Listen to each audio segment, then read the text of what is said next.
We know more about the surface of Mars than we do the deep oceans of our own planet, but now more than ever, we're keenly aware of our ocean resources and how they're changing. With rising sea levels and sea surface temperatures, ocean acidification and the growth of the blue economy, it's now more vital than ever that we have good data on the status of our oceans to inform science, commerce, and leadership.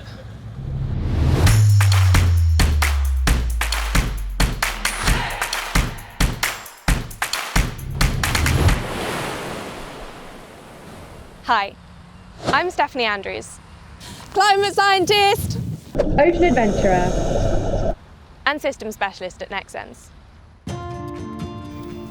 I'm meeting Abhishek Datla from Elcee Instrumentation and Services, a Malaysian-based company that distributes meteorological, hydrological, and oceanographic equipment, including NexSens instruments, across Southeast Asia and beyond. Here in Singapore, he's recently deployed a NexSens buoy that provides real-time ocean insights. Our client came to us looking for a system that would measure surface currents, waves, and the weather. We have a Nortec aqueduct to measure the surface currents. We have an SVS 603 to measure the waves, and we have a Gill Maximet for the weather station. We chose the NexSens platform because it's pretty robust, but also very easy to work with. It has a weatherproof data logger, a built-in modem. It automatically detects all the sensors, and it comes with waterproof connectors for all the cables. So integration and assembly is very easy. Even in the 21st century, a craftsman is only as good as his tools. And when you're leaving your tools at the mercy of the elements and in the ocean, you want tried, tested, and rugged tech. Once a deployment location was identified off Singapore's southern island of Kusu, the team had to ensure that the buoy was compliant with all local regulations. This is an extremely busy maritime route. At any given time, there are approximately 1,000 vessels in Singapore's port, and every 2 to 3 minutes, a ship leaves or arrives, meaning navigational safety is paramount. Abhishek enlisted the support of Alex Ng from Orcades Marine Asia, an experienced marine engineer and consultant, to help the team plan for this challenging deployment.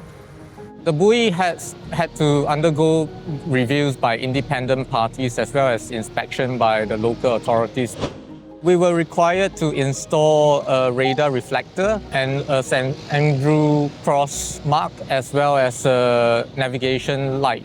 Because the deployment location is right in the middle of a busy navigation channel, we had 35 meters of excursion radius. We have to make sure that the buoy doesn't stray outside of this radius. And the complexity doesn't stop there. Mooring is a crucial part of a deployment, but it requires a very specific expertise and isn't one size fits all. The location is fairly shallow. This in combination with the tidal currents, which reaches up to 3 knots. We had to make use of a 5.5-ton concrete sinker in order to ensure that the buoy stays within its excursion radius, even in the most extreme conditions. Our naval architecture team had to run calculations as well as simulations. We've decided to opt for a type of catenary mooring. We make use of subsurface buoyant units to help to relieve the buoy of some of the weight of the chain. The buoy was deployed in summer 2025, and it required an entire barge with captain, crew, and a crane to ensure it was done safely. A government representative was also on board to ensure the deployment went as planned. The buoy has been on the water for 6 months now and is collecting data effectively. Every 10 minutes, the X3 data logger transmits data to the cloud, where it can be viewed on WQ Data Live. So we've set up a few alerts on WQ Data Live. One is for low battery, in case it's too cloudy for extended periods of time. The other one is a transmission alert. So if we miss transmission for more than 5 consecutive data points, we get an alert. We also set up a geofencing alert. So in the unfortunate case where the buoy drifts away, we get an alert. Even once deployed, hard work is still required to ensure the system is operating as intended and is well maintained. We come here once a month to download the raw data from the wave sensor, which is not transmitted to the cloud.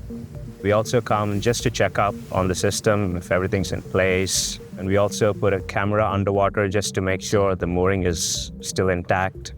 And if there's excessive biofouling, we try to clean it. We also come here every quarter and we take the buoy out of water.